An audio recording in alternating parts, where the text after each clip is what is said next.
ReactJS is currently one of the hottest skills in the tech world, making it a must-learn for anyone wanting to dive into web development.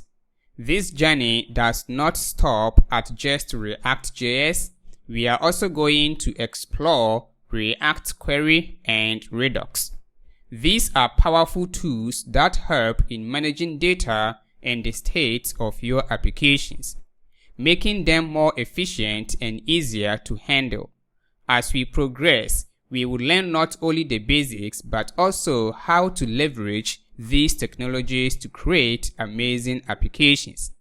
By the end of this learning path, you will have a solid understanding of how each component fits into the bigger picture, enabling you to build complex and interactive projects from scratch. This comprehensive approach ensures that you are not just learning to code, but are equipped to tackle real-world projects with confidence. Let's begin with ReactJS.